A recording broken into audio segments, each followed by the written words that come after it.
Ukraine unleashes an 822 drone storm as Russian civilians are killed in a massive attack.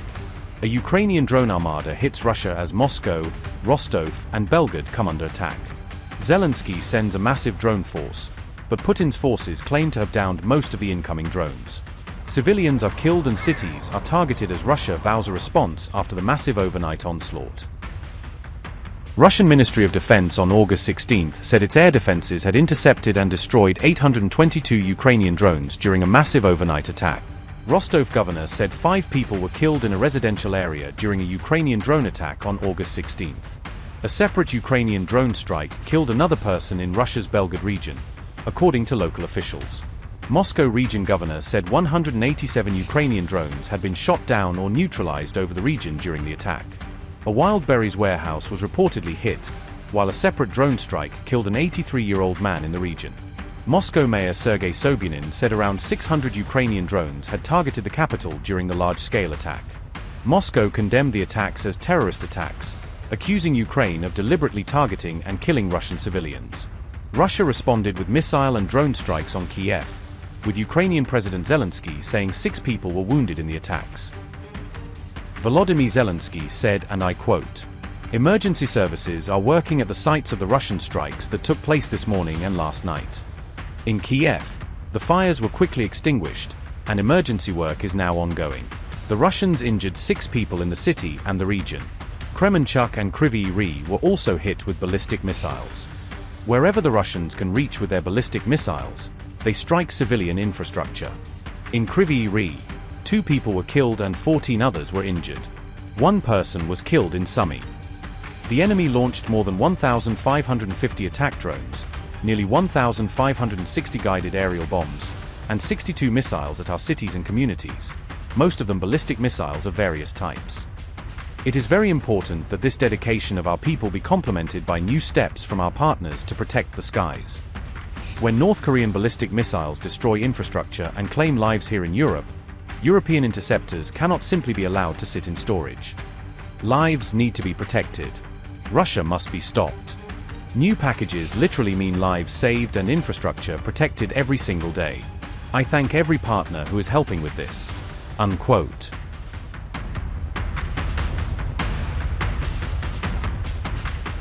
Amid rising tensions on the Korean peninsula, North Korea's latest ballistic missile launches are causing concern in Seoul, Tokyo, and Washington, particularly because the tests came ahead of major US-South Korea drills.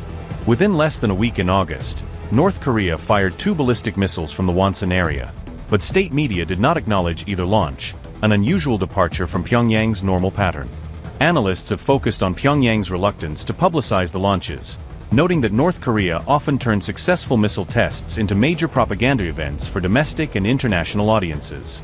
Pyongyang is usually quick to publicize tests it considers important, successful, or politically useful, especially when it wants to demonstrate a new capability or send a direct warning to rivals.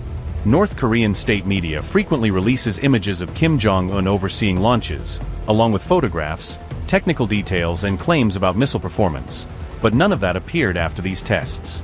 Such coverage helps North Korea demonstrate military strength to the United States, South Korea, and Japan, while also presenting Kim Jong-un as personally directing the country's expanding strategic arsenal.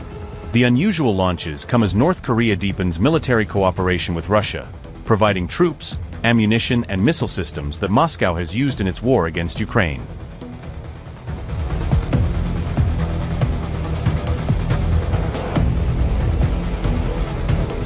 One explanation for North Korea's silence is that it may be quietly testing refinements based on battlefield feedback from Ukraine, where Russian forces have used North Korean-made missiles against Ukrainian targets. If Pyongyang is using Ukraine war lessons to enhance accuracy, reliability, or survivability, the consequences could extend beyond East Asia by making Russian attacks on Europe facing Ukraine more dangerous. However, there is currently no clear evidence linking the latest launches directly to weapons intended for Russia, so claims of an imminent new missile shipment should be treated as analysis, not confirmed fact. Another possible explanation is that the tests failed to meet expected performance standards, though the lack of public disclosure alone cannot prove a malfunction or unsuccessful launch. Experts quoted by The Independent caution that Pyongyang's silence should not automatically be interpreted as failure, because North Korea does not publicly disclose every weapons activity it carries out. Analysts note that North Korea keeps some military tests secret for operational security reasons, particularly when evaluating improvements that offer little propaganda value or reveal sensitive capabilities.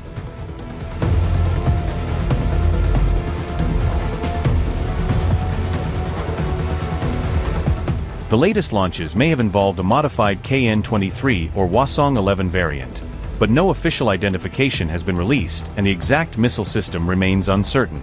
If North Korea is producing ballistic missiles in greater numbers for its own forces or possible export, it would need frequent testing to ensure the weapons meet reliability, accuracy, and performance standards. Experts say routine quality control or modification tests carry less propaganda value than unveiling an entirely new weapon, which may explain why Pyongyang chose not to release its customary dramatic footage.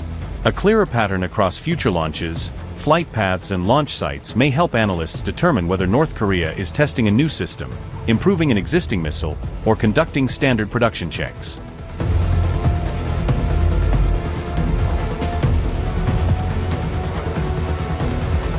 Ukrainian officials say that during the July 30th attack, Russia launched 2 North Korean-made KN-23 short-range ballistic missiles toward Kryvyi Rih, marking one of the clearest uses yet of Pyongyang's rockets in this conflict. Both missiles were fired toward the Kryvyi Rih district and together caused widespread damage and civilian casualties, turning a residential area in Zelensky's home region into a tragic showcase of foreign-supplied firepower. These developments were publicly reported by Vladislav Lasiuk, the president of Ukraine's representative for sanctions policy, underscoring how missile use and sanctions work have now become tightly linked.